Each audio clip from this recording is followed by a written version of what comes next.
నమస్తే, welcome to prime time debate. నేను శ్రీకాంత్. వైపు జమిలీ ఎన్నికలకు సంబంధించినటువంటి అంశం మరొక్కసారి ముఖ్యమంత్రి మాటలో తెరపైకి వస్తోంది. దేశంలో ప్రధాన ప్రతిపక్షం కాంగ్రెస్ పార్టీ వ్యతిరేకిస్తుంటే రేవంత్ రెడ్డి మాత్రం జమిలీని కోరుకుంటున్నారు. 2029 వరకు ఎన్నికలు రావు, వచ్చినా మళ్ళీ నేనే ముఖ్యమంత్రి అంటున్నారు. కేంద్రానికి మద్దతు ఇచ్చేలాగానే ముఖ్యమంత్రి మాటలు కనిపిస్తున్నాయి.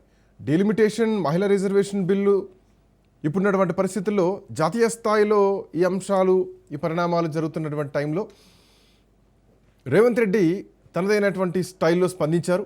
2028లో ఎన్నికలు వచ్చే ఛాన్స్ లేదు, 29లోనే తెలంగాణకు అసెంబ్లీ ఎన్నికలు ఉంటాయంటూ కూడా ధీమా వ్యక్తం చేస్తున్నారు. మహిళా రిజర్వేషన్లు ముందుగా అమల్లోకి వస్తే మంచిదే, అఫ్కోర్స్ అందరూ కోరుకునేటువంటి విషయమే. సీఎం రేవంత్ రెడ్డి చేసినటువంటి వ్యాఖ్యలపైన ఇప్పుడు దుమారం నడుస్తోంది. అయితే జమిలీ ఎన్నికలపై అనుముల వ్యూహం అంతు చిక్కడం లేదు. పార్టీ పరంగా వ్యతిరేకిస్తున్నా సీఎంగా అనుకూలంగానే ఉన్నట్లు స్పష్టంగా కనిపిస్తోంది. అందుకే జమిలీ ఎన్నికలపై భారతీయ జనతా పార్టీ లీడర్ల కంటే ఎక్కువగా రేవంత్ రెడ్డి ధీమా వ్యక్తం చేస్తున్నారు.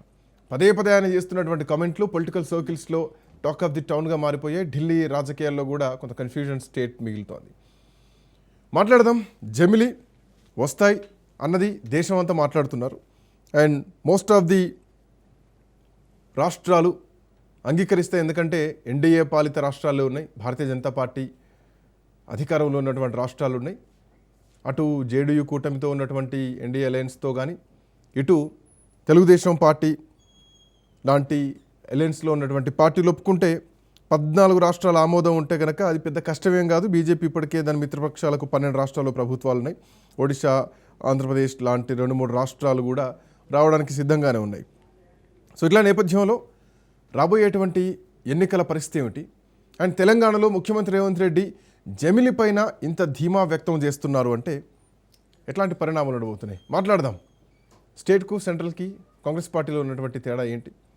చరణ్ కౌశిక్ గారు మనతో పాటు డిబేట్లో జాయిన్ అవుతున్నారు. అలాగే సతీష్ గారు బీఆర్ఎస్ పార్టీ నాయకులు మనతో పాటు డిబేట్లో జాయిన్ అవుతున్నారు. ముందుగా చరణ్ కౌశిక్ గారు నమస్తే, welcome to prime time debate. ఢిల్లీతో మాట కనిపిస్తోంది ప్రతిపక్షంగా, అధికారంలో ఉన్నటువంటి రాష్ట్రంలో కాంగ్రెస్ పార్టీ ముఖ్యమంత్రితో ఒక మాట కనిపిస్తోంది. సో జమిలీ రాబోతున్నాయని చెప్పేసి యాక్సెప్ట్ చేస్తున్నారా? అంటే జమిలీ మీద, ఎన్నికల మీద ఆల్రెడీ కేంద్ర ప్రభుత్వము రామ్నాథ్ కోవింద్ గారి నేతృత్వంలో కమిటీనే కాన్స్టిట్యూట్ చేసి రిపోర్ట్ కూడా తీసుకున్నారు. కేంద్రం తహతాలాడుతాం, ఎందుకంటే జమిలీ ఎన్నికలు వచ్చినప్పుడు భారతీయ జనతా పార్టీ ప్రధానంగా లాభం జరుగుతుంది. మీరు చూడండి, మొన్న 2014 కావచ్చు, 2019 కావచ్చు, 14 వరకు తెలంగాణ రాష్ట్రంలో జమిలీ ఎన్నికలు అంటే అసెంబ్లీ ఎన్నికలు, అదే కాకుండా పార్లమెంట్ ఎన్నికలు తెలంగాణ రాష్ట్రంలో కావచ్చు జరిగిన పరిస్థితి. తెలంగాణ రాష్ట్రం 2018లో ముందస్తుగా అసెంబ్లీ ఎన్నికలు పెట్టడంతో తెలంగాణ రాష్ట్రంలో జమిలీ ఎన్నికలు అనేది లేకుండా పోయిన పరిస్థితి మనం చూస్తాం. ఆంధ్ర రాష్ట్రంలో ఇప్పటికీ జమిలీ ఎన్నికలు అంటే ఆ అసెంబ్లీ, పార్లమెంట్ ఒకేసారి జరుగుతూ ఉన్నాయి. అదే కాకుండా భారతదేశంలో 1952 కావచ్చు, 1957 కావచ్చు, 62, 67, 68, 69లో కొన్ని రాష్ట్రాల్లో గడువు కన్నా ముందు అసెంబ్లీ రద్దు కావడంతో ఈ జమిలీ ఎన్నికలు అనేది ప్రక్రియ ముగిసింది. 1970లో లోక్సభ రద్దు కావడంతో ప్రధానంగా ఈ జమిలీ ఎన్నికలు అనేది భారతదేశంలో ఒక్కో రాష్ట్రంలో ఒక్కో విధంగా, ఒక్కో రాష్ట్రంలో ఒక్కోసారి ఎలక్షన్ రావడం, దేశవ్యాప్తంగా మాత్రం లోక్సభ ఎన్నికలు మాత్రం ఒకేసారి వస్తూ ఉన్నాయి. కాబట్టి కేంద్ర ప్రభుత్వము భారతీయ జనతా పార్టీ, ఎందుకంటే మీరు చూస్తూ ఉన్నారు 2023 అసెంబ్లీ ఎన్నికల్లో భారతీయ జనతా పార్టీకి 8 ఎమ్మెల్యేలు వచ్చినాయి. వాళ్ళకు వచ్చినటువంటి ఓట్లు దాదాపు 16% మాత్రం. అదే 24 ఎంపీ ఎలక్షన్కి వచ్చేసరికి దాదాపు 37% ఓటు బ్యాంక్ వచ్చింది.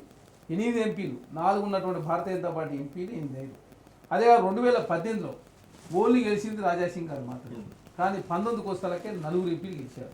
కాబట్టి భారతీయ జనతా పార్టీకి జాతీయ స్థాయి ఎలక్షన్లు, అదేవిధంగా అసెంబ్లీ ఎలక్షన్లు, లోక్సభ ఎన్నికలు వేరువేరుగా జరిగినప్పుడు భారతీయ జనతా పార్టీ నష్టం జరుగుతూ ఉంది. కాబట్టి జాతీయ స్థాయి అంశం వచ్చినప్పుడు ప్రధానంగా పాకిస్తాన్ కావచ్చు, అదే జమ్మూ కాశ్మీర్ కావచ్చు, పుల్వామా కావచ్చు, రామ మందిరం కావచ్చు, హిందూ సెటిల్మెంట్ కావచ్చు, జాతీయ స్థాయి చాలా ఇష్యూస్ తీసుకొచ్చి నరేంద్ర మోడీ కాంగ్రెస్ పార్టీ ముందు పోయే ప్రయత్నంలో భారతీయ జనతా పార్టీ నష్టం జరుగుతూ ఉంది. వస్తాను, I'll come back to you. జమిలీ ఎన్నికలు రాబోతున్నాయా? ముఖ్యమంత్రి ఇప్పుడే కదా గతంలో అన్నారు, ఎట్లాగో 6 నెలలు లేట్ అయితే ఎన్నికలు రావడానికి. సో 28లో ఎన్నికలు వచ్చేటువంటి పరిస్థితి లేదు, 29లోనే ఎన్నికలు వస్తాయి. బట్ ప్రతిపక్షాలు మాత్రం ఎన్నికల కోసమే భారతీయ జనతా పార్టీ ఈరోజు జమిలీ నిర్వహించడానికి ప్రయత్నం చేస్తోంది అని ప్రతిపక్షాలన్నీ కూడా వీటిని వ్యతిరేకిస్తున్నాయి. 2014లో మేనిఫెస్టోలో కూడా భారతీయ జనతా పార్టీ జమిలీ ఎన్నికలు నిర్వహిస్తామంటూ చెప్పడం జరిగింది. అయితే ప్రతిపక్షాలు దీదీ లాంటి బలమైనటువంటి నాయకులు కానీ, దక్షిణాది నుంచి కానీ, at the same time Rahul Gandhi వీళ్ళంతా కూడా జమిలీని వ్యతిరేకిస్తున్నారు. ఇది సాధ్యమయ్యేది కాదు, కేవలం ఓటు బ్యాంకు రాజకీయాల కోసం మాత్రమే బీజేపీ జమిలీ ఎన్నికలు చేస్తోంది అని బీజేపీ చేస్తున్నటువంటి మాట.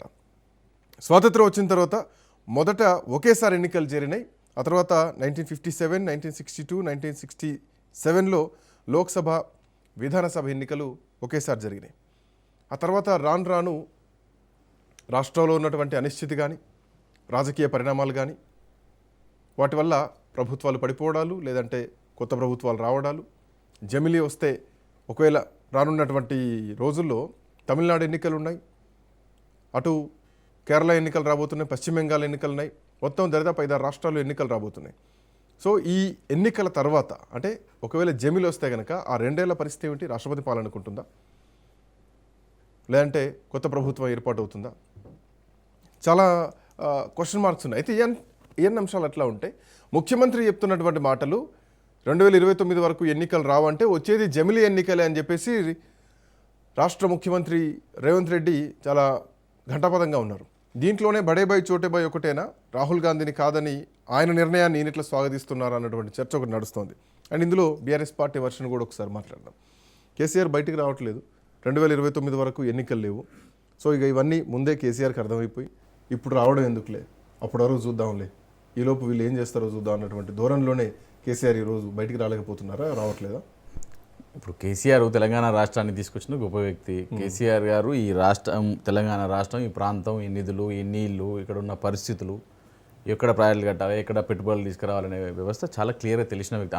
తెలంగాణ అణువు తెలిసిన వ్యక్తి కేసీఆర్ గారు. అలాంటి కేసీఆర్ గారు ఎప్పుడు రావాలన్నా ఎప్పుడు రావద్దన్నది ఆయనకు చాలా గొప్పగా తెలుసు. ఈ ప్రజల పక్షాన కొట్టడానికి మా అందరికీ కేటీఆర్ గారు ఉన్నారు, హరీష్ రావు గారు ఉన్నారు, బీఆర్ఎస్ సీనియర్ నాయకులు ఉన్నారు, బీఆర్ఎస్ కార్యకర్తలు మేమందరం ఉన్నాం. ఎన్నికలు ఏదైనా కూడా రేవంత్ రెడ్డి గారు మాట్లాడడం చాలా ఆశ్చర్యకరంగా ఉందండి.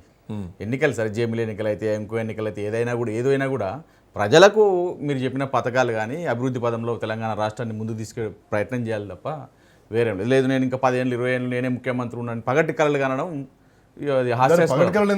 ఆయనకున్నటువంటి కాన్ఫిడెన్స్ అనుకోవచ్చు. మధ్యాహ్నం ప్రెస్ మీట్ ఎప్పుడు మాట్లాడు చిచ్చాటు పగలేనా రాత్రి పగలే మధ్యాహ్నం కదా, పగటి కళలే అంటారు వాటిని.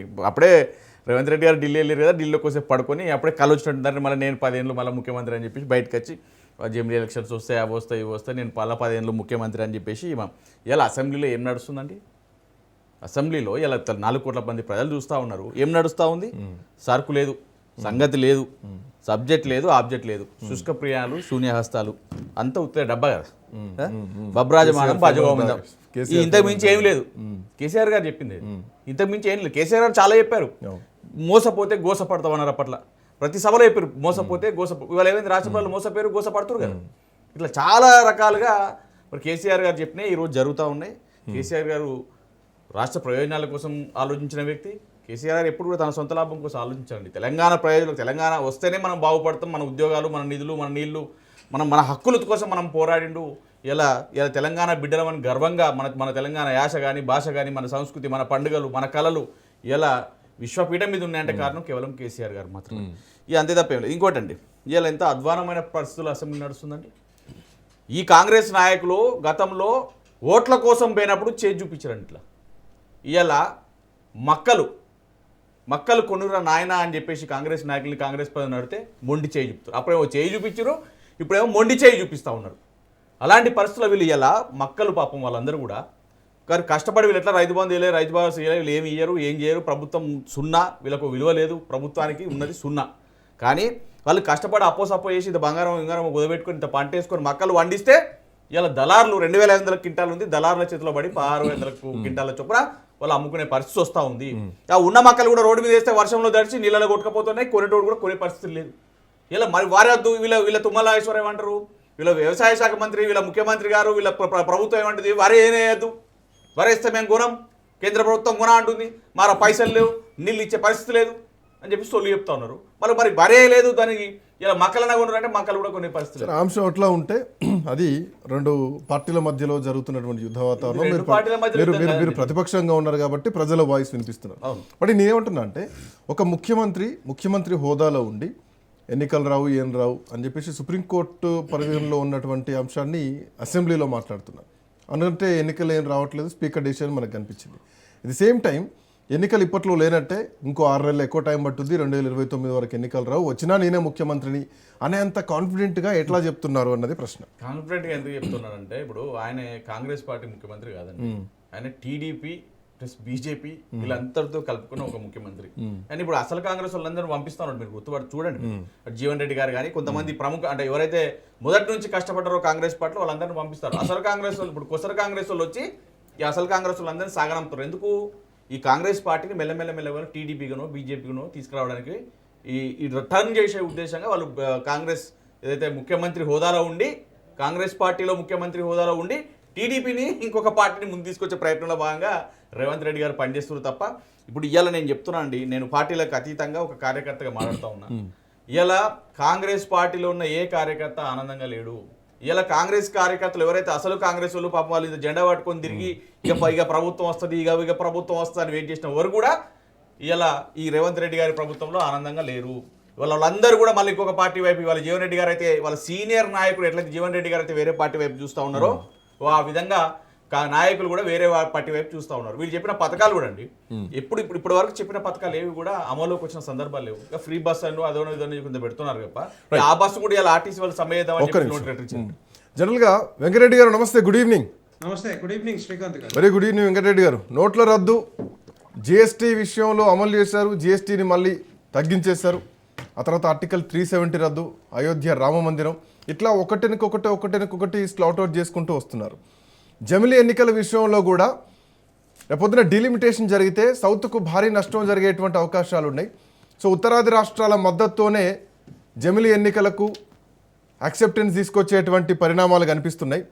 డీలిమిటేషన్లో కొన్ని చిక్కులు ఏమైనా ఉండేటువంటి అవకాశం ఉన్నదా? పునర్విభజనతోటి మళ్ళొక యుద్ధ వాతావరణం కనిపించేటువంటి అవకాశం ఉన్నదా అన్నది ప్రధానంగా వినిపిస్తున్నటువంటి ఒక భయం. అండ్ మోర్ ఓవర్ ఈ అంశంతో పాటు రాష్ట్రంలో ముఖ్యమంత్రి చాలా కాన్ఫిడెంట్గా చెప్తున్నారు ఖచ్చితంగా 2029లోనే ఎన్నికలు వస్తాయని చెప్పేసి. సో అదే జమిలీ అండ్ నథింగ్ బట్ ఇండైరెక్ట్గా జమిలీ ఎన్నికలు రాబోతున్నాయని స్పష్టంగా కనిపిస్తోంది. ఎట్లా చూస్తున్నారు? జమిలీ వస్తున్నాయా? ప్రతిపక్షాలు అడ్డుకోవడం వేరు, రాష్ట్రంలో కాంగ్రెస్ పార్టీ ముఖ్యమంత్రిగా యాక్సెప్ట్ చేయడం వేరు. ఇప్పుడు శ్రీకాంత్ గారు, జమిలీ ఎలక్షన్స్ అనేవి ప్రపోజల్ ఉంది, దాని మీద one nation one election committee వేశారు, దాన్ని స్టడీ చేస్తూ ఉన్నారు. ఏ విధంగా ఫీజిబుల్ గా ఉంటుంది, ఏ విధంగా తీసుకొస్తే అన్ని రాష్ట్రాలకు ఏ విధంగా ఉపయోగపడుతుంది అనే ఆలోచన కేంద్ర ప్రభుత్వానికి ఉంది. ఎట్టి పరిస్థితులు, ఎందుకంటే ఇది ఒక పార్టీ కోసమో లేకపోతే ఒక పార్టీ కోసం ఉపయోగపడుతున్న ఆలోచన కాదు. అన్ని రాష్ట్రాలకి అన్ని పార్టీలకు ఉపయోగపడే విధంగా చాలా అడ్వాంటేజెస్ ఉన్నాయి వన్ నేషన్ ఎలక్షన్ జమిలీ తీసుకురావడం వల్ల. మనకు తెలుసు, అంతకుముందు కూడా కాంగ్రెస్ పార్టీ గవర్నమెంట్ ఉన్నప్పుడు కూడా 1951 నుంచి 67 వరకు 52, 57, 62 వరకు ఆ టైంలో జమిలీ ఎలక్షన్స్ ఉండేవి కదా. ఎప్పుడైతే 68, 69లో ప్రిమెచ్యూర్ డిజల్యూషన్స్ ఏవైతే అయినాయో అప్పటి నుండి ఇవన్నీ కూడా కొన్ని రాష్ట్రాలు, ఫర్ ఎగ్జాంపుల్ 2018-19లో జరగాల్సిన ఎలక్షన్ ఇక్కడ తెలంగాణ రాష్ట్రంలో 2018 1 ఇయర్ ముందు వెళ్ళిపోయారు. ఒక 6 నెలల ముందు కేసీఆర్ గారు డిజాల్వ్ చేశారు. సో ఆ విధంగా మిగతా రాష్ట్రాలు కూడా, ఈవెన్ కేరళ కూడా ఆ టైంలో డిజాల్వ్ చేసుకుంటూ పోయింది. కాబట్టి ఈ విధంగా ఎప్పుడు పడితే అప్పుడు త్రూ అవుట్ ద 5 yearsలో ఎప్పుడో ఒక రోజు ఎలక్షన్ వస్తూనే ఉంది. ఏదో ఒక ఎలక్షన్, అసెంబ్లీ కానీ, పార్లమెంట్ కానీ, లేకపోతే మున్సిపల్ కానీ, లేకపోతే లోకల్ బాడీ ఎలక్షన్స్ కానీ, ఈ విధంగా వస్తూ ఉంటే రకరకాల ఇష్యూస్ వస్తూ ఉన్నాయి. రకరకాల రిసోర్సెస్ని మనం వాడుకుంటా ఉన్నాం. ఆ రిసోర్సెస్ అన్ని కూడా వేస్ట్గా పోతా అనే ఆలోచనతోటి జమిలీ ఎలక్షన్ తీసుకురావాలనే ఆలోచన ప్రధానమంత్రి నరేంద్ర మోడీ గారికి ఉంది, భారతీయ జనతా పార్టీకి ఉంది. ఎందుకంటే అది ఈ డెఫినెట్గా ఒకటి ఏదైనా అనుకుంటే అది ఒక పార్టీ కోసం కాదు, భారతదేశం మొత్తానికి ఉపయోగపడే విధంగా మేము దాని గురించి ఆలోచిస్తా ఉన్నాం. బట్ అదే జరిగితే రాష్ట్రాల హక్కులను హరించే ప్రమాదం ఉంది. రాష్ట్రంలో ఉన్నటువంటి ప్రాంతీయ పార్టీల మీద ఇది ఎఫెక్ట్ అయ్యేటువంటి అవకాశం ఉంది. జాతీయ పార్టీల మధ్యనే ఫైట్ ఉంటుంది తప్ప ప్రాంతీయ పార్టీలకు ఇది చాలా ఎఫెక్ట్ అవుతుంది. వాళ్ళ హక్కుల మీద దాడి చేసినట్టుగా రాష్ట్రాలు చెప్తున్నాయి. ఈవెన్ మీరు రెండోసారి గెలిచినప్పుడు అఖిలపక్ష సమావేశం ఏర్పాటు చేస్తే ఆ సమావేశాన్ని కూడా ప్రతిపక్షాలన్నీ కూడా బైకౌట్ చేసినాయి, జమిలీని పూర్తిగా వ్యతిరేకించాయి.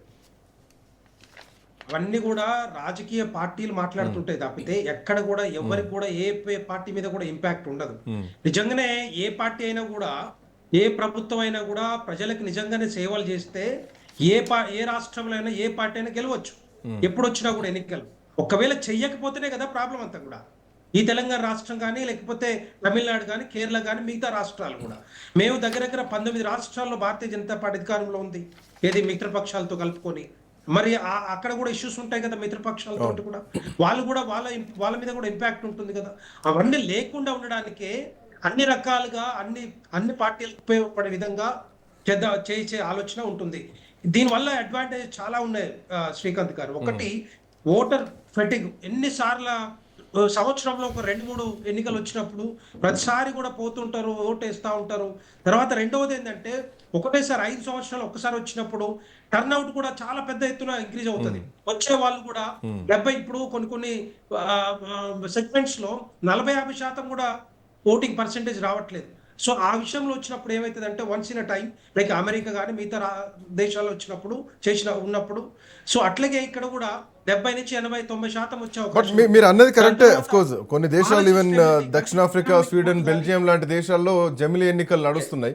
బట్ అక్కడ ఉన్నటువంటి జనాభా వేరు, భారతదేశంలో ఉన్నటువంటి జనాభా వేరు. సో ఇంత జనాభాకు ఒకేసారి ఎన్నికలు జరపడం ఒక పెద్ద టాస్క్ లాంటిది కదా. శ్రీకాంత్ గారు, అనుకుంటే ఏదైనా పాసిబులే, ఫీజిబులే. అనుకుంటే ఏదైనా పాసిబులే, ఫీజిబులే. మీరు ఇంతకుముందు చెప్పారు జిఎస్టీ విషయంలో కానీ, 370 ఆర్టికల్ కానీ, మిగతా చాలా విషయాల్లో మరి అవన్నీ కూడా ఒక కన్సెన్సస్ వచ్చిన తర్వాత వాటిని అధిగమించామా లేదా? ఇప్పుడు భారతదేశం ముందు పోతుందా లేదా? 4th ఎకనామిక్ స్టేటస్ మన ప్రపంచంలో ఉందా లేదా? ఇవన్నీ కూడా పర్ క్యాపిటల్ పెరుగుతుందా లేదా? జీడిపి పెరుగుతుందా లేదా? అన్ని రకాలుగా పెరుగుతున్నప్పుడు దీంట్లో అనుమానం ఎందుకు ఉంటుంది? కొంతమంది కొన్ని భారతీయ పార్టీలు బలం ఎందుకంటే వాళ్ళు ఫెయిల్యూర్స్ లో ఉన్నారు కాబట్టి దాన్ని చూపించుకోలేక మా కొద్ది జమిలీ ఎలక్షన్ చెప్పుకుంటా ఉన్నారు. ఇప్పుడు కేసీఆర్ గారు ఉన్నారు, ఎందుకు పోవాల్సి వచ్చింది చెప్పండి? ఆ టైంలో జూన్లో నిజంగా జూన్లో వస్తే మా మీద వ్యతిరేకత వస్తుందేమో, మేము ఓడిపోతామేమో అన్న భయంతో 2019 కేసీఆర్ అప్పుడు వ్యతిరేకత వస్తుందేమో అని పోలేదు. ప్రతిపక్షం తేరుకునే లోపు ఆయన ఎన్నికలకు వెళ్ళిపోయారు, గ్రౌండ్కి వెళ్ళిపోయారు. ఆయన ప్రతిపక్షాలు ఇంకా డ్రెస్సింగ్ రూమ్ లో ఉండగానే ఆయన గ్రౌండ్కి వెళ్ళి మ్యాచ్ ఆడేశారు. అదే కదా, ఎండ్ ఆఫ్ ద డే మరి ఓడిపోతున్నట్టే కదా ప్రతిపక్షం సో అందుకే అదే బీజేపీ కూడా ఈ టైం తీసుకుంటుంది యాక్టివ్ అవ్వడానికి. దేంట్లో ఏ విషయంలో? తెలంగాణ విషయంలో జమిలీని దృష్టిలో పెట్టుకునే కొంత స్లో డౌన్ అయ్యారా, ఇంకా టైం ఉందిలే అన్నటువంటి ఉద్దేశంతో? ఇప్పుడు ఒకటి మనకి ఫస్ట్ ఇంపార్టెంట్ థింగ్ ఏంటంటే, పాపులేషన్ సెన్సస్ కంప్లీట్ అవ్వాలి. పాపులేషన్ సెన్స్ అయిన తర్వాతనే 2027 మేలో కంప్లీట్ అవుతుంది. దాని తర్వాత డెసిషన్స్ వస్తాయి. ఇవన్నీ కూడా ఎప్పుడు జరగాలి, ఎప్పుడు పెట్టాలి, ఎట్లా చేయాలనేది ఆ మార్గదర్శకాలన్నీ కూడా, గైడ్ లైన్స్ కూడా ఇష్యూ చేస్తారు. దీనివల్ల చాలా అడ్వాంటేజెస్ ఉన్నాయి శ్రీకాంత్ గారు. పాలసీ స్టెబిలిటీ కానీ, ఎకనామిక్ గ్రోత్ కానీ, తర్వాత ప్రొడక్షన్ సప్లై చేయాలి, వర్కర్స్ ను వాడకుండా కొంత చాలా మంది ఎంప్లాయీస్ ని మనం కొన్ని రకరకాల సర్వీసెస్ ఉపయోగించుకోవచ్చు. తర్వాత ఒక ఖర్చు పెద్ద ఎత్తున కోట్ల రూపాయల ఖర్చు అంతా కూడా తగ్గించుకునే అవకాశాలు ఉంటాయి. తర్వాత డిస్ప్యూట్స్ కూడా ఉండే అవకాశాలు ఉండవు. జ్యుడిషియల్ రిసోర్సెస్ కూడా పెంచుకోవచ్చు. రకరకాల సెక్యూరిటీ ఫోర్సెస్ కూడా మనం దానికి ఎంత ఖర్చు అవుతుంది శ్రీకాంత్ గారు? ఇవన్నీ చూస్తూ ఉంటే వన్స్ ఇన్ ఎవ్రీ 5 years వస్తే అన్ని రకాలుగా అందరికి ఉపయోగపడే విధంగా డెఫినెట్ గా ఉంటుందనే ఆలోచనతోటే కేంద్ర ప్రభుత్వం తీసుకొస్తా ఉంది. డెఫినెట్ గా నేను అనుకుంటా అది వచ్చే అవకాశాలు ఉంటాయి. మరి ముఖ్యమంత్రి గారికి ఏ విధంగా తెలుసు, ఎట్లా తెలుసు ఏంటనేది, ఈ కాంగ్రెస్ పార్టీ ఒకసారి ఢిల్లీలో ఒకవేమో రాహుల్ గాంధీ వద్దంటాడు, మరి ఇక్కడేమో ఒక ముఖ్యమంత్రి రేవంత్ రెడ్డి గారు కావాలంటారు. మరి వాళ్ళకే సింక్ అవుతున్నా, లేకపోతే డిఫరెన్సెస్ ఉన్నాయా, ఏమున్నాయో తెలియదు. కానీ చాలా అంశాల్లో సింక్ అవ్వట్లేదు. వాటి గురించి కూడా మాట్లాడదాం. రాష్ట్ర కాంగ్రెస్ కి, ఢిల్లీ కాంగ్రెస్ కి, హిమాచల్ ప్రదేశ్ కాంగ్రెస్ కి, తెలంగాణ కాంగ్రెస్ కి తేడాలు ఏంటి? రాజ్యాంగ సవరణలు జరగాలి, చట్టాల్లో మార్పులు రావాలి, అసెంబ్లీ సిస్టంలో మార్పులు వస్తాయి. పొద్దున జమిలీ ఎన్నికలకు వెళ్తే భారీ పరిణామాలు ఉంటాయి. ఖచ్చితంగా జమిలీ ఎన్నికలను తీసుకొస్తామని భారతీయ జనతా పార్టీ ఎన్నికల మేనిఫెస్టోలో పెట్టింది. ఆ తర్వాత ఆ చర్చ కూడా తీసుకురావడం జరిగింది. అఖిలపక్ష సమావేశం కూడా ఏర్పాటు చేసింది. ఈ అఖిలపక్ష సమావేశానికి ప్రతిపక్ష పార్టీలు అన్నీ కూడా మద్దతు ఇవ్వలేదు, బైకాట్ చేసినాయి. అయితే రాష్ట్రాల హక్కులకు భంగం వాటిల్లుతుందని మాట్లాడుతున్నటువంటి టైంలో 2029 వరకు ఎన్నికలు రావు అనేటువంటి రేవంత్ రెడ్డి మాట జమిలీని సంకేతంగా చూపిస్తున్నాయి. రాహుల్ గాంధీ కాదంటే రేవంత్ రెడ్డి అవును అంటున్నారు. రాహుల్ గాంధీ పార్టీ ఫిరాయింపులను ఎంకరేజ్ చేయమనంటే తెలంగాణలో పార్టీ ఫిరాయింపులు జరుగుతున్నాయి. ఈ పార్టీలో గెలిచి ఆ పార్టీ బీఫామ్ల మీద పోటీలు చేస్తున్నారు, కనిపిస్తున్నాయి. వాళ్ళు టెక్నికల్గా కాదన్నా కానీ వాస్తవంగా ఏం జరుగుతుందనేది ప్రజలకు తెలుసు. ఇక్కడ ఒకలాంటి రూల్ ఉంటే హిమాచల్ ప్రదేశ్లో ఒకలాంటి రూల్ ఉంటుంది. ఇందాక వెంకటరెడ్డి గారు అడిగినటువంటి పాయింట్ అడుగుతున్నాడు, ఎందుకు సింక్ అవ్వట్లేదు రాష్ట్రానికి కేంద్రానికి? చరణ్ కౌశిక్ గారు, ఇక్కడ రాహుల్ గాంధీ నిర్ణయాన్ని, కాంగ్రెస్ పార్టీ నిర్ణయాన్ని రేవంత్ రెడ్డి గారు తప్పుపట్టలే. ఇది అడుగుంటే అడుగునేటట్టు లేదు. ఎందుకంటే అసెంబ్లీ ఎలక్షన్ కావచ్చు, లోక్సభ ఎన్నికలకు సంబంధించి రాజ్యాంగంలో 83, 172 సవరణ చేస్తే సరిపోతుంది, రాష్ట్రాల ఆమోదం అవసరం లేదని చెప్పేసి చాలా స్పష్టంగా రామ్నాథ్ కోవింద్ గారు రిపోర్ట్ ఇచ్చారు. స్థానిక సంస్థల ఎన్నికలకు సంబంధించి మాత్రం సగం రాష్ట్రాలు ఒప్పుకోవాలని చెప్పేసి వారు రిపోర్ట్ ఇచ్చారు. మార్చి 14, 2024 తారీఖున ద్రౌపది ముర్ముకు మాజీ రాష్ట్రపతి రామ్నాథ్ కోవింద్ గారు రిపోర్ట్ సబ్మిట్ చేశారు. 18,628 పేజీలకు సంబంధించి 2 దశలో ఎన్నికలు జరగాలని చెప్పి చాలా స్పష్టంగా చెప్పారు. ఒకటి లోక్సభ, అసెంబ్లీ ఎన్నికలు ఫస్ట్ 100 రోజుల లోపు, అంటే లోక్సభ ఎన్నికలు జరిగిన 100 రోజుల లోపు మున్సిపల్, అదేవిధంగా పంచాయతీరాజ్ ఎన్నికలు జరగాలని చెప్పేసి రిపోర్ట్లో చాలా స్పష్టంగా వారు పేర్కొన్నారు. అదే కాకుండా రాజ్యాంగంలో సవరణలు కూడా అధికరణ 83, 172 సవరిస్తే సరిపోతుందని చాలా స్పష్టంగా వారు చెప్పారు. కాబట్టి దానికి లోబడి ముఖ్యమంత్రి గారు అంచనా అంటే దేశంలో ఇంకొకటి కూడా ఇచ్చారు. ఇందులో ఏంటంటే సపోజ్ మధ్యలో ప్రభుత్వాలు కూలిపోతే, సపోజ్ 5 సంవత్సరాలు ఉండాల్సిన ప్రభుత్వాలు భారతదేశంలో, కాబట్టి 1 ఇయర్ తర్వాత కూలిపోతే ఉప ఎన్నికలు జరగాలి, కాకపోతే 4 సంవత్సరాలు మాత్రమే ఆ ప్రభుత్వం ఉంటుంది. అంటే ఆ ఒక్క సంవత్సరం వదిలేసి 4 సంవత్సరాలు తమిళనాడు జరుగుతుంది, పశ్చిమ బెంగాల్ జరుగుతుంది, కేరళ జరుగుతుంది. ఇక్కడ 5 సంవత్సరాలు ఉండాలి. 1 ఇయర్ తర్వాత ఎలక్షన్ పెట్టిన 1 ఇయర్ తర్వాత ప్రభుత్వం కూలిపోయింది అనుకోండి, ఆ తర్వాత 4 ఇయర్స్ మాత్రం ఉంటుంది. కాబట్టి ఆయన రిపోర్ట్, ఆయన ఉన్నటువంటి రామ్నాథ్ కోవింద్ గారు ఇచ్చినటువంటి రిపోర్ట్ 18,622 పేజీలు. ఇక్కడ భారతీయ జనతా పార్టీకి సంబంధించినటువంటిది ఏంటంటే వాళ్ళు చెప్పింది ఏం చెప్తా ఉన్నారు ఇక్కడ అంటే ముందస్తు అది ఉప ఎన్నికలు తర్వాత దీని ద్వారా ప్రయాణాలు ఏందని చెప్పేసి ఆలోచిస్తే వాళ్ళు చెప్పింది ఏంటంటే ఖర్చు, అభివృద్ధి పనులు జరుగుతాయని చెప్పేసి రిపోర్ట్లు ఇచ్చారు. దేశ జీడిపికి ఇది సహకరిస్తుందని చెప్పేసి రామ్నాథ్ కోవింద్ గారి రిపోర్టు. ఇక్కడ ఇవన్నీ పక్కన పెడితే భారతీయ జనతా పార్టీ స్వార్థం దాగి ఉంది దీనిలో. 2014 జమిలీ ఎలక్షన్ తెలంగాణ రాష్ట్రంలో కావచ్చు, ఆంధ్ర రాష్ట్రం జరిగినాయి. జమిలీ ఎలక్షన్ జరిగినప్పుడు భారతీయ జనతా పార్టీ సీట్లకు సంబంధించి ఒకేసారి ఎలక్షన్లు వస్తే భారతీయ జనతా పార్టీ ఓట్లు పెరుగుతూ ఉన్నాయి.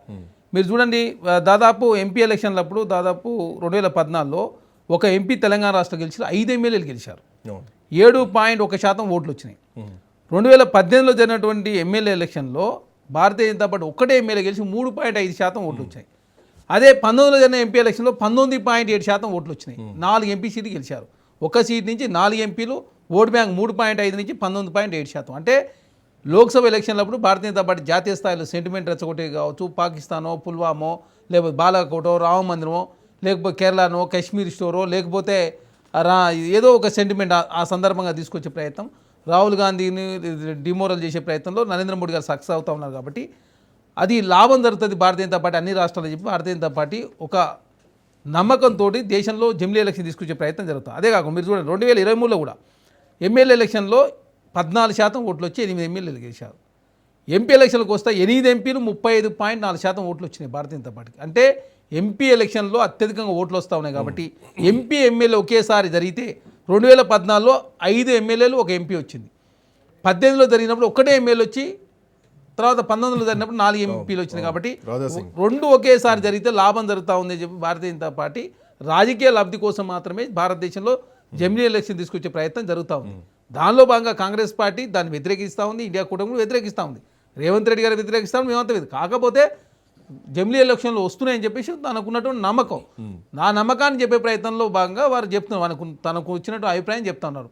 ఇక్కడ చాలా స్పష్టంగా ఇంకోటి నమ్మకంగా కాన్ఫిడెంట్గా జమిలీ ఎన్నికలు వస్తాయి, 2029 వరకు ఎన్నికలు రావు, 2029లోనే ఎన్నికలు వస్తాయని చెప్పడం వేరు. మేము జమిలీని బైకాట్ చేస్తున్నాం, మా రాష్ట్ర హక్కుల మీద దెబ్బ తగులుతుంది, సో ఎన్నికల సమయంలోనే జరుగుతుందని చెప్పేసి స్టేట్మెంట్ ఇవ్వడం మీరు. సో ముఖ్యమంత్రి స్టేట్మెంట్ జమిలీకి మద్దతుగానే ఉన్నాయి కదా, అందుకే కదా చోటేబాయ్ బడేబాయ్ ఒక్కరే అని చెప్పేసి బీఆర్ఎస్ పార్టీ అనేది. ఇక్కడ చాలా స్పష్టంగా డీలిమిటేషన్ విషయంలో సౌత్ మొత్తం కలిసి స్టాలిన్ నేతృత్వంలో ఆల్రెడీ మీటింగ్ రేవంత్ రెడ్డి గారు ఇచ్చారు.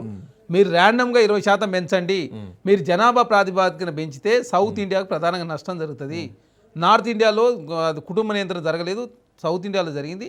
ఇక్కడ జనాభా కుటుంబ నియంత్రణ జరిగింది కాబట్టి జనాభా నియంత్రణలోకి వచ్చింది కాబట్టి జనాభా ప్రాతిపాదిక చేదు 20% ర్యాండమ్గా పెంచని చెప్పి కేంద్రం మీద ఒత్తిడి తెచ్చినాం.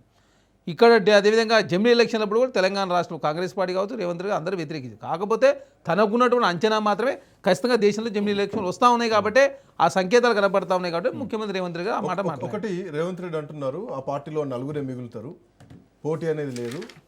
ఇప్పటికి 2029 వరకు చూసుకుంటే కనుక బీఆర్ఎస్ పార్టీ పరిస్థితి ఏంది, ఇప్పటికే కేసీఆర్ యాక్టివ్గా లేరు. సో ఉన్నోళ్ళిద్దరు స్థానిక సంస్థల ఎన్నికలకు మున్సిపల్ ఎన్నికలకే అక్కడక్కడ పరిమితమై వాళ్ళ గెలుపు కోసమే కష్టపడుతున్నటువంటి పరిస్థితి. సో రేపటి రోజున కేసీఆర్ వచ్చేటువంటి పరిస్థితి ఉందా? ఇప్పటికే ఆయన మళ్ళీ ముఖ్యమంత్రి నేనే అవుతా, ఇంకా 10 ఏళ్ళు ముఖ్యమంత్రి నేనే అవుతా అంటున్నారు. బీజేపీ కాంగ్రెస్ పార్టీ మధ్యలోనే పోటీ ఉండే పరిస్థితులు కనిపిస్తున్నాయి. ఎందుకంటే అధికారంలో బీజేపీ ఉంది, కేంద్రంలో బీజేపీ ఉంది, రాష్ట్రంలో కాంగ్రెస్ ఉంది. బీఆర్ఎస్ని పక్కన పెట్టేసి వీళ్ళు ఈ ఎలక్షన్ మూమెంట్ గురించి మాట్లాడుతున్నా స్పష్టంగా కనిపిస్తుంది. ఇప్పుడు వాళ్ళు ఏం మాట్లాడారనే విషయం ప్రజలందరూ చూసారు. గతంలో కాంగ్రెస్ పార్టీ కానీ బీజేపీ కానీ ఇక కాంగ్రెస్ గురించి చెప్పనవసరం లేదు. ఎన్ని మాటలు గుళ్ళ మీద గోపురాల మీద ఒట్లేసి అది చేస్తాం ఇది చేస్తాం అన్నారు. ఇప్పటివరకు ఏం చేసారో మేము చెప్పడం కాదు, పబ్లిక్ అందరూ ఇలా మైకులు పట్టుకొని మీరు పబ్లిక్లోకి వెళ్తే వాళ్ళు చెప్తున్న పరిస్థితి. ఇలా బీజేపీలు వాళ్ళు ఉన్నారో లేరు మీరు అంటారు, పోటీ అంటారు, కానీ మరి వాళ్ళు ఉన్నారో లేరో విషయం అయితే ప్రజలైతే మర్చిపోయారు. ప్రజలు బీజేపీని మరి ఎప్పుడు ఎక్కడ ఇబ్బంది అయినా కూడా ప్రజలందరూ బీఆర్ఎస్ పార్టీ వైపు, తెలంగాణ భవన్ వైపు, మా కేటీఆర్ గారి దగ్గరికి తరలి వస్తారు తప్ప మరి ఎన్నడూ బీజేపీ వాళ్ళు ఒక తెలంగాణలో ఒక ఇష్యూని ఎత్తుకొని ముందుకెళ్ళి దాని గురించి కొట్లాడిన సందర్భాలు ఇక్కడ నాకు కనబడలేదు.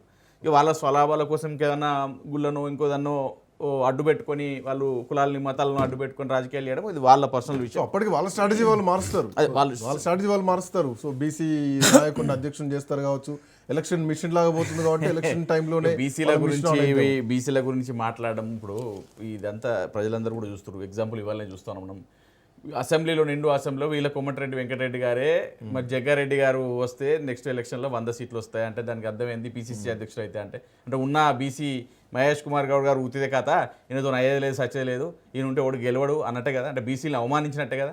అలాంటి పరిస్థితుల్లో వీళ్ళే బీసీ నినాదం ఎత్తుకుంటారు, మళ్ళీ బీసీలను అవమానించేది కూడా వాళ్ళే. ఇలా బీసీ సమాజం అంతా దుమ్మెత్తి పోస్తూ ఉంది ఇలా కాంగ్రెస్ పార్టీ మీద ఇవాళ ప్రెస్ మీట్లు పెట్టి. ఇక అలాంటి పరిస్థితుల్లో వాళ్ళ గురించి ఏం చెప్తామండి? ఇలా పరిస్థితి అయిపోయింది. రాష్ట్రంలో ఎట్లుంది పరిస్థితి? వీళ్ళ పరిస్థితి చూస్తుంటే ఎట్లుంది? ఆ 3 కోతులు ఉంటాయి తెలుసా అండి కిరణ్ కౌశిక్ గారు? చెడు చూడొద్దు, చెడు మాట్లాడొద్దు, చెడు వినొద్దు అనేది చూసిరా. అట్లా వీళ్ళు ఏం మాట్లాడినా, ఎన్ని దొంగ మాటలు రంగ మాటలు ఏది పట్టినా కూడా ప్రజలందరూ కూడా చూడకుండా ఉండాలి, చూస్తున్నట్టు ఉండాలి. వీళ్ళు ఏది చెప్పినా కూడా మేము అది చేస్తాం ఇది చేస్తాం అంటే చెవులు మూసుకొని ఉండాలి, ఇక వినకుండా. ఏది ఏమైనా అందామంటే కేసులు పెడతారు, ఏం మాట్లాడద్దు మనం. ఒక అట్లా 3 కోతులు నాకు అప్పుడు ఈ 3 కోతులు ఏంద్రా భయ అని అప్పట్లో అనుకున్నాను. చదువు ప్రజలు కాంగ్రెస్ పార్టీకే ఓట్లేస్తున్నారు. గ్రామ పంచాయతీలలో మీరు ఒక విషయం గమనించాలి శ్రీకాంత్ గారు. ఇప్పుడు వీళ్ళు ప్రభుత్వంలో ఉన్నారు, వాళ్ళు కేంద్ర ప్రభుత్వంలో ఉన్నారు. ఇంత వీళ్ళు పోలీస్ యంత్రాంగాన్ని వాడినా, డబ్బు బలం వాడినా, అంగబలం వాడినా, అర్ధబలం వాడినా కూడా ఇంత పోటీకి వల్ల గ్రామ పంచాయతీ ఎలక్షన్స్ కానీ మొన్న మున్సిపల్ ఎలక్షన్స్ కానీ మేము ముందున్నాం, కొట్లాడినాం. ఇలా ప్రజలందరూ కూడా మరి ఎంత పర్సెంటేజ్ మనకు ఓటు శాతం వచ్చినప్పుడు మీరు గమనించాలి. ఇలా వీళ్ళు చేసే ఒత్తిడికి, వీళ్ళు అరెస్టులకు, వీళ్ళు అరెస్ట్ చేస్తాం, లేకపోతే కాళేశ్వరం బూచిగా చూపించడం, లేకపోతే ఫార్ములా బూచిగా చూపించడం, లేకపోతే డ్రగ్స్ను తీసుకొచ్చి కేటీఆర్ గారిని అరెస్ట్ చేస్తామని చెప్పడం, లేకపోతే ఇంకో విధానంగానో ఎన్నో విధాలుగా వీళ్ళు అరెస్టులు చేస్తామని చెప్పి అక్రమ కేసులు పెడతామని చెప్పి ప్రజలకు ఏదో రుద్దే ప్రయత్నాలు చేసినప్పటికీ కూడా ప్రజలు ఓట్లు వేసారంటే దీన్ని ఏ విధంగా చూడాలని చూసుకోవాలి. మన జూబ్లీ హిల్స్ ఎలక్షన్ చూసినాం. ఏంది రౌడీజం చేసిరు, గుండాయిజం చేసిరు, పైసలు వంచారు, ఎన్ని రకాలుగా విచ్చల విడిగా చేసినా కూడా ఇలా మాకు ఎన్ని ఓట్లు, 8,000 ఓట్లు వచ్చినాయి మీరు గమనించాలి. సో ఈ విధంగా ఏది చూసినా కూడా వీళ్ళది ఉతికత అండి. వీళ్ళు ఏం చేయలేదు. వీళ్ళు చేసేది ఏమున్నది? కేవలం వీళ్ళు చేసే అంటే ప్రజెంటేషన్లు ఇస్తారండి. ప్రజెంటేషన్లు పబ్లిసిటీకే పరిమితం, పర్ఫార్మెన్స్ లేదు. వీళ్ళకి ఏం చేయాలో తెలియదు, ఎక్కడ ఏం చేయాలో తెలియదు, ఈ రోజు వరకు బై ఎలక్షన్స్ రావన్న దీనిలో ఉన్నారు. ఏం లేకపోయినా మీరు అన్నట్టు అంటే మీరు అనుకునే దానికి ఆడ వాస్తవ పరిస్థితికి చాలా తేడా కనిపిస్తుంది కదా. వాస్తవ పరిస్థితి ఏం లేదు. ఆయన కూడా వర్క్ స్టైల్ మార్చుకున్నాం, ఇక నుంచి నేను వే ఆఫ్ వర్క్ స్టైల్ కూడా మార్చుకున్నాం, మూసీ డెవలప్మెంట్ అనుకుంటా మాట్లాడుతున్నారు, 4th సిటీ అంటున్నారు. ఇలా ప్రజలందరూ అడుగుతున్నారు. ఇవాళ హైకోర్టు చెప్పిందండి ఒక విషయం. అరే ఉద్రణ ఆయన ఇండ్లని కొంపలని గుల్వద్దు, ఆయన చేసే ముందు ఆలోచించాలి, ఒక ముఖ్యమంత్రి స్థానంలో ఒక తండ్రి స్థానంలో ఉండని ప్రజలందరూ మొత్తుకున్నారు. నీకు తెలియదు కేసీఆర్ గారు వేరు, మీకు వేరు. కేసీఆర్ గారు తెలంగాణ మీద అణు ఇంచు అనుభవం ఉన్న వ్యక్తి, నీకు తెలియదు అన్నా కూడా పోయిండు వెలుగు మాటల కొంపలని కూల్చుండు, 1000 మంది కుటుంబాలు తీసుకొచ్చి రోడ్డు మీద వారేసిండు. ఇలా హైకోర్టు ఏమి ఇచ్చింది తీర్పు? ఏమి ఇచ్చిందంటే స్టే ఆర్డర్ ఇచ్చింది. ఆగరబాబు 311 మందికి కాదు పట్టాలు ఇచ్చేది, ఎవరైతే నువ్వు ఇల్లు కూలగొట్టినో భూదాన భూములు వాళ్ళ పేదవాళ్ళకి ఇవ్వాలని చెప్పేసి వాళ్ళు చెప్పడం జరిగింది. ఎడవేరు వీళ్ళందరూ కాంగ్రెస్ వాళ్ళు ఇలా తిరిగి వస్తాయా? ఇవాళ వాళ్ళ ఏడుపులు, వాళ్ళ రోదన, వాళ్ళ కుటుంబాలు, కరెంట్ లేని పరిస్థితులు, చిన్న చిన్న పిల్లలు, 2 రోజులనే పుట్టిన చిన్న చిన్న బిడ్డల్ని పట్టుకొని కరెంట్ లేకుండా, తిండి లేకుండా, నీళ్లు లేకుండా ఏడ్చిన పరిస్థితి, విలువెల్లాన్న పరిస్థితి. ఏ నాయకుడు ఆదుకున్నాడు? ఇవాళ మళ్ళీ బీఆర్ఎస్ పార్టీ నాయకులు వేరే ఇంత బువ్వ పెట్టి ఇంత నీళ్ళు ఇస్తే కానీ ఆదుకునే పరిస్థితి లేదు ఈ కాంగ్రెస్ నాయకులు. 3 మంత్రులు ఉన్న ఖమ్మంలో 3 బుక్కలు అన్నం పెట్టలేని పరిస్థితుల్లో ఈ ఖమ్మం నాయకులు, ఈ మంత్రులు, ఈ మంత్రి పదవులు ఉంటేందుకు, ఈ రాజకీయాలు ఉంటేందుకు, లేకపోతే ఎందుకంటే కేవలం ఏంది దోసుకోవాలి, దాచుకోవాలి, పదవులు కావాలి, ఆస్తులు సంపాదించుకోవాలి తప్ప వీళ్ళు ఏం చేస్తూ ఉన్నారు? మీరు శ్రీకాంత్ గారు, మీరు ఒక జర్నలిస్ట్గా, సీనియర్ జర్నలిస్ట్గా మీరు గుండె మీద కొట్టేసుకొని చెప్పారు, ఈ రాష్ట్రంలో ఇప్పటివరకు కాంగ్రెస్ ప్రభుత్వం వచ్చింది, ఇంకా పలానా గుడి కట్టిందా పోయి దర్శనం చేసుకుని వద్దాం, ఈ రాష్ట్రంలో పలానా బడి కట్టిరా పోయి మా పిల్లల్ని జాయిన్ చేయించొద్దాం, పలానా ఫ్లైఓవర్ కట్టిరా చూద్దాం, ట్రాఫిక్ నియంత్రణకి ఏమైనా ఇబ్బంది కాకుండా అయిందా చూసేద్దాం, పలానా ప్రాజెక్టు కట్టిరాయా, రైతాంగానికి పలానా చేసిరాయా, విద్యార్థుల నిరుద్యోగులకు ఉద్యోగాలు ఇచ్చిరాయా, లేకపోతే ఇంకోటి చేసిరాయా అని చెప్పేసి ఏ రోజన్నా ఎక్కడన్నా మీ పత్రికల్లో, మీ టీవీ ఛానల్, ఎలక్ట్రానిక్ మీడియాలో ఎక్కడ వచ్చిందా? ఏ రోజు ఏది కట్టలే. ఇవాళ కేసీఆర్ గారు కాళేశ్వరం పేరుతో లక్షలాది ఎకరాలకు నీళ్లు పారించారు, వాస్తవం కాదా? ఇలా హైదరాబాద్లో ట్రాఫిక్ నియంత్రించే దిశగా ఎన్ని ఫ్లైఓవర్లు కట్టారు, ఇలా వాస్తవం కాదా? సుందరీకరణ దుబాయ్కి ధీటుగా, ఇలా సింగపూర్కు ధీటుగా తెలంగాణ రాష్ట్రంలో హైదరాబాద్ నడిబొడ్డున ఎంత ఖ్యాతి పెంచే దిశగా ఇలా పనిచేసిరో కేటీఆర్ గారి అధ్యక్షత మీకు తెలియదా? ఇలా రాష్ట్రంలో ఎంతమందికి ఉద్యోగ అవకాశాలు ఇచ్చినాం. ఇలా తెలంగాణ మన సంస్కృతి, మన భాష, ఏ సినిమా వచ్చినా కూడా మన పాట పెట్టి హిట్ కొడుతున్న సందర్భాలు మనం చూస్తూ ఉన్నాం. ఇలా ఏమైంది? ఇలా కాంగ్రెస్ వచ్చింది, కటక పనిచేసి నీళ్లు వాయ, నిధులు వాయ, కరెంట్ వస్తలేదు, యూరియా వస్తలేదు, ఉద్యోగాలు లేవు, పెట్టుబడులు లేవు, పైసలు లేవు, ఎక్కడ కూడా సున్నా సున్నా. చరణ్ కౌశిక్ గారు, ఉద్యోగాలు లేవు, జాబ్ క్యాలెండర్ లేదు, మీరు ఇచ్చినటువంటి హామీలు అమలయ్యేటువంటి పరిస్థితి లేదు. ఇప్పటికి 2 సంవత్సరాలు అయిపోయింది, ఇంకా 3 సంవత్సరాలు ఉంటా ఉంటున్నారు. ఇప్పటికీ రావాల్సినటువంటి రిటైర్ అయినటువంటి ఎంప్లాయీస్కి రావాల్సినటువంటి బెనిఫిట్లు రావట్లేదు. యూరియా కోసం లైన్లో నిలబడాల్సినటువంటి పరిస్థితులు ఉన్నాయి. రకరకాల ఈవెన్ ఇవాళ కేటీఆర్ కూడా సభలు అంటున్నారు, ఐటీ డౌన్ఫాల్ అయిపోయింది, బెనిఫిట్స్ రావట్లేదు. కేటీఆర్ గారు విద్యా వ్యవస్థ, వీళ్ళ ఐటీ శాఖ మంత్రి గారు ఇచ్చిన రిజల్ట్ 9 లక్షల ఉద్యోగాలు డౌన్ అయినాయి, వాళ్ళు ఇచ్చిన రిపోర్ట్. ఇప్పుడు ఇన్నిట్లలో ఎందుకు అంత కాన్ఫిడెన్స్, ఎట్లా గెలుస్తా అనుకుంటున్నారు? సార్ దయచేసి బీఆర్ఎస్ పార్టీ పోయేటప్పుడు 1,20,000 కోట్ల రూపాయలు కాంట్రాక్ట్ పెండింగ్ పెట్టిపోయింది ఎవరు? విద్యార్థుల రీఎంబర్స్మెంట్ 5,500 కోట్ల రూపాయలు ఇవ్వకుండా పోయింది ఎవరు? మహిళా సంఘాలకు 4,500 కోట్ల రుణమాఫీ చేయకుండా పోయింది ఎవరు? ఆరోగ్యశ్రీకి నిధులు లేకుండా పోయింది ఎవరు? సర్పంచ్ నిధులు లేకుండా పోయింది ఎవరు? ఏదో అంటే బీఆర్ఎస్ పార్టీ ఏదో బసిబూసి మారాడకాయ చేస్తే తెలంగాణ సమాజం నమ్ముదనుకుంటారా మీరు? 70,000 కోట్ల తెలంగాణ 7 లక్షల కోట్లు అప్పు చేసి తెలంగాణ నిండా ముంచి డిపిఆర్ లేకుండా పాలమూరు రంగారెడ్డికి 26,000 కోట్ల రూపాయలు ఖర్చు పెట్టి తెలంగాణ ఆగం చేసింది మీరు. తెలంగాణ ఆగం చేసిన తెలంగాణను పునరుద్ధరించే ప్రయత్నంలో ఖర్చులు తక్కువ చేసుకుని ఆదాయ మార్గాలు పెంచుకునే ప్రయత్నం చేస్తా ఉన్నాం. 11.5% వడ్డీ రేట్లు తీసుకొస్తే 7.5% తక్కువ చేసినాము. మీకు పోలికన మెట్రో ఒకనాడు ఏంది భారతదేశంలో, ఈరోజు భారతదేశం 2వ స్థానం, ఈరోజు ఏంది 9వ స్థానం దిగజారింది. మీరు ఒక్కో అంశం మెట్రో తీసుకుంటారా, హైడ్రా తీసుకుంటారా, RRR తీసుకుంటారా, ఏ అంశం మీదనే ప్రభుత్వం చర్చ చేయడం మేము సిద్ధంగా ఉన్నాం. సంక్షేమ కార్యక్రమాలు తీసుకుందామా, రుణమాఫీ తీసుకుందామా, ఉద్యోగాలు 13 పేపర్లు లీక్ అయితే పడుచుకున్న పాపన మీరు పోలే.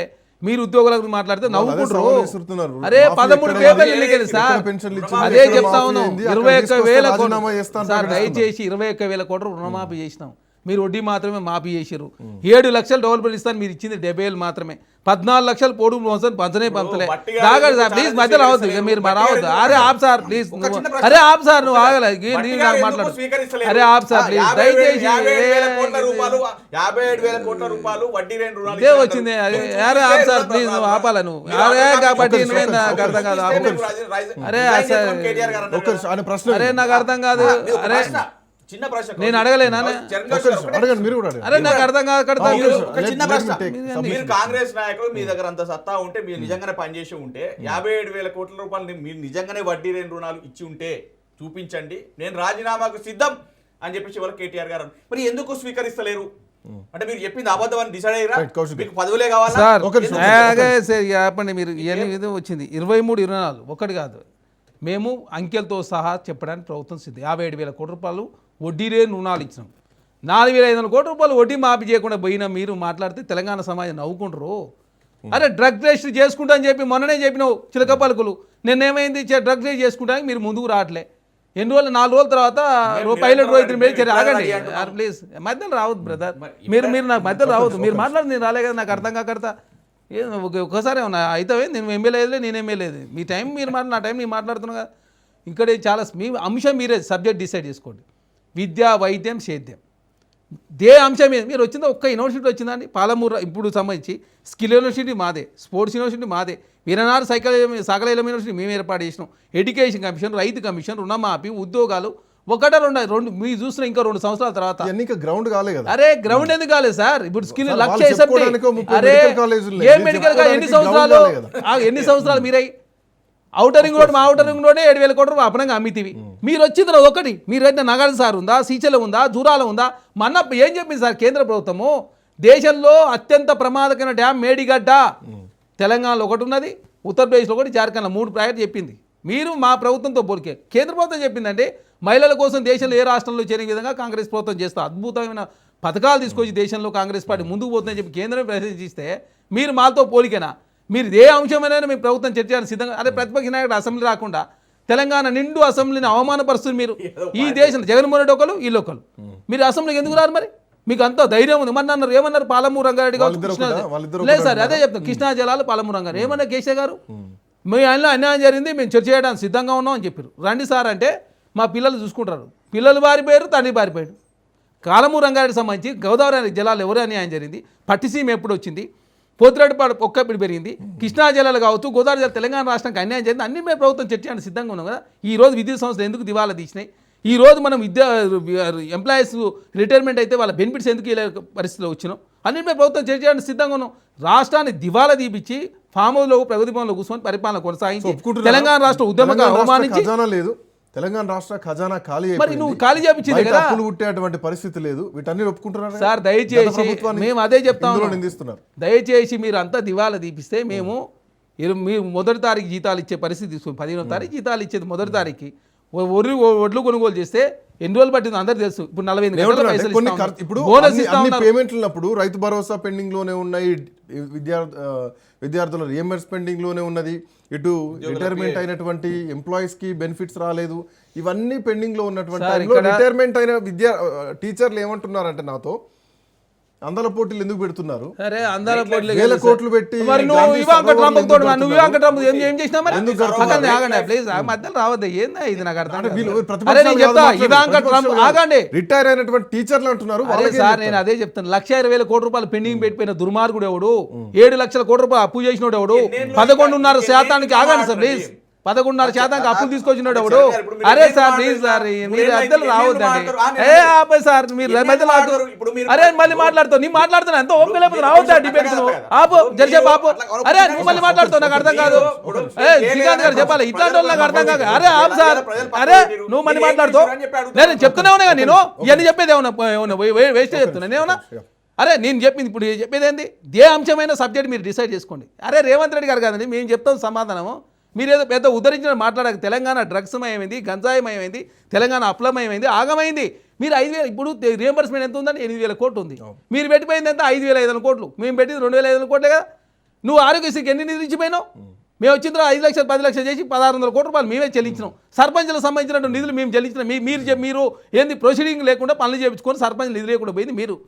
60 సంవత్సరాలు దాన్ని 65 సంవత్సరాలు చేసిపోయింది మీరు సార్. మీరు ఒక్క అంశం కాదు తెలంగాణను ఇంకోటి చెప్తున్నా, 3వసారి ఏదైనా కేసీఆర్ ముఖ్యమంత్రి అయి ఉంటే శ్రీలంకలో మహేంద్ర రాజపక్షని తన్ని తరిమినట్టు, బంగ్లాదేశ్లో షేక్ హసీనా తన్ని తరిమినట్టు తెలంగాణ ప్రజలు తన్ని తరిమినట్టు. ఎందుకు డిపిఆర్ సబ్మిట్ చేయడు, డిపిఆర్ లేకుండా అప్పులు తీసుకొస్తాడు, అధిక రేట్లు తీసుకొస్తాడు, ఎవరి టైం ఇయ్యడు.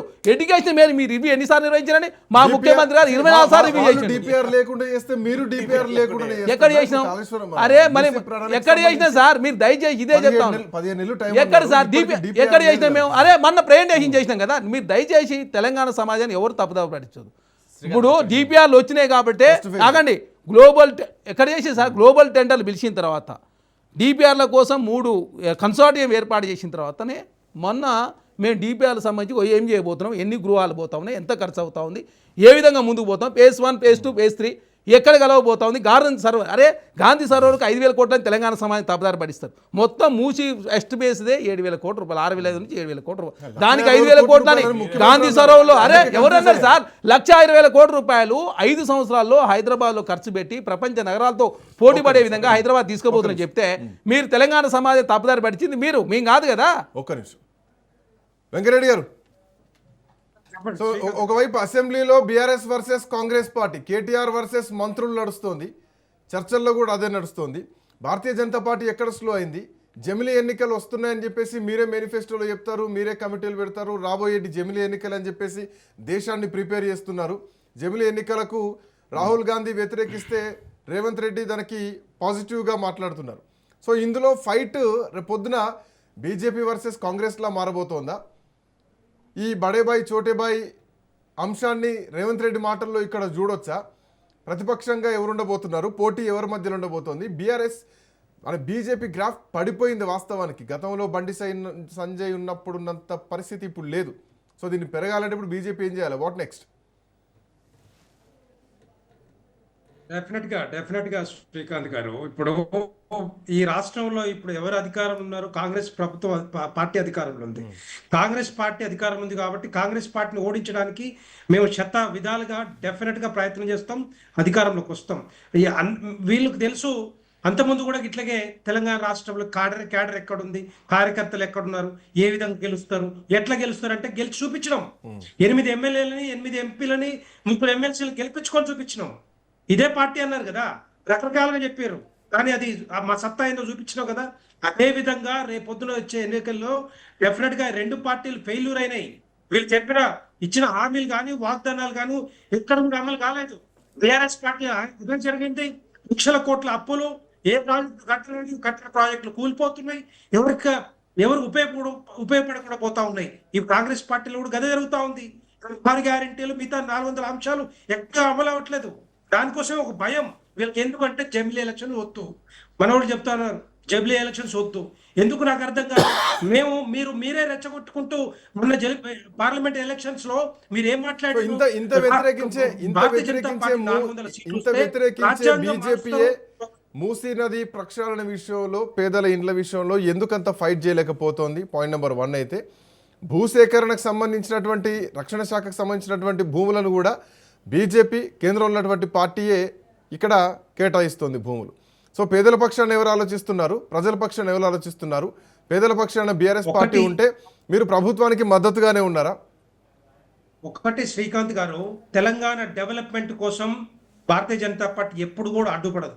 కానీ పేదల గుడిసెలు కానీ, పేదల ఇండ్లు కానీ, పరివాహక ప్రాంతంలో ఉన్న ఇండ్లు కానీ వాళ్ళకి రీసెటిల్మెంట్, రీహాబిలిటేషన్ చేయకుండా ఇష్టం వచ్చినట్టుగా డిపిఆర్ తెచ్చి 3600 ఎకరాలు మేము వాడుకుంటాం, తద్వారా 1,50,000 కోట్ల రూపాయలు మనం సాధిస్తామని చెప్పి అంటే వాడుకుంటామంటే భారతీయ జనతా పార్టీ ఊరుకోదు ఎట్టి పరిస్థితుల్లో. ఇక్కడ కూడా మేము చెప్తా ఉన్నాం, డెఫినెట్ గా ఏ భూములు కూడా మీ దగ్గరికి రావు. ఒకవేళ నిజంగానే మీరు రీసెటిల్మెంట్, రీహాబిలిటేషన్ వాళ్ళకు ఉన్న వాళ్ళకి దగ్గర 10,000 నిర్మాణాలు కూలుస్తా అని చెప్తా ఉన్నారు. ఫస్ట్ ఫేజ్ లో 1,438 నిర్మాణాలు కూలుస్తా అని చెప్తా ఉన్నారు.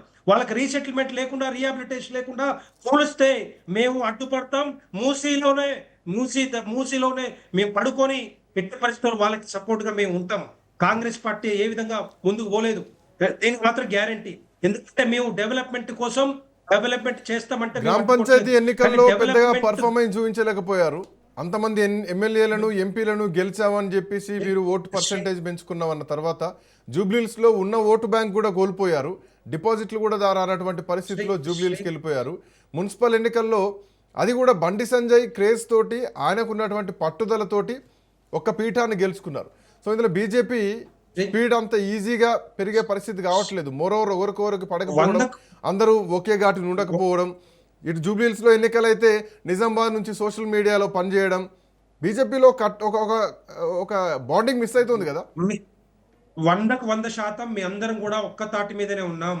మొన్న మున్సిపల్ ఎలక్షన్స్ లో కూడా ఎవరి బాధ్యతలకు ఇచ్చారో ఆ బాధ్యతలను మేము పూర్తి చేసుకున్నాం. ఎక్కడ కూడా మేము ఒక్క పర్సెంటేజ్ కూడా తగ్గలేదు. కంపేర్ చేసుకుంటే 5 సంవత్సరాల క్రితం గ్రామ పంచాయతీ ఎలక్షన్స్ కానీ, ఇప్పుడు మున్సిపల్ ఎలక్షన్స్ కానీ ఎక్కడ కూడా తగ్గలేదు. ఎవరికి తగ్గినాయి? ఇక్కడ బీఆర్ఎస్ పార్టీకి తగ్గినాయి, కాంగ్రెస్ పార్టీకి తగ్గినాయి. కానీ మా ఓటు పర్సెంటేజ్ గ్రాడ్యువల్ గా పెరుగుతా ఉంది. మేము తెలుసు మీకు, మేము 1982 నుంచి ఏ విధంగా భారతదేశంలో పుంజుకుంటూ వస్తా ఉన్నాము, ఈ తెలంగాణ రాష్ట్రంలో అదే విధంగా ముందుకు పోతా ఉన్నాం. భయం ఏంటంటే, వీళ్ళకి భయం ఏంటంటే వీళ్ళ హామీ ఒక్క నిమిషం 1 minute అండి, కంక్లూడ్ చేస్తాను. వీళ్ళకి భయం ఏంటంటే హామీలు పూర్తి చేయలేదు, అమలు చేయలేదు, వాగ్దానాలు ఇచ్చారు వందల అంశాలు, వాటిని అమలు చేయలేదు కాబట్టి Right. రేపొద్దున చూద్దాం. ఇది పార్లమెంట్ ఎలక్షన్స్, అసెంబ్లీ వస్తే భయం చూద్దాం ఎట్లాంటి అన్నమాట. పరిణామాలు భయం. ఉండబోతున్నాయో చూద్దాం. Anyway thank you so much Venkat Reddy గారు, చరణ్ కౌశిక్ గారు, అట్లాగే సతీష్ గారు. ఇది ఇవాళ ప్రైమ్ టైం డిబేట్.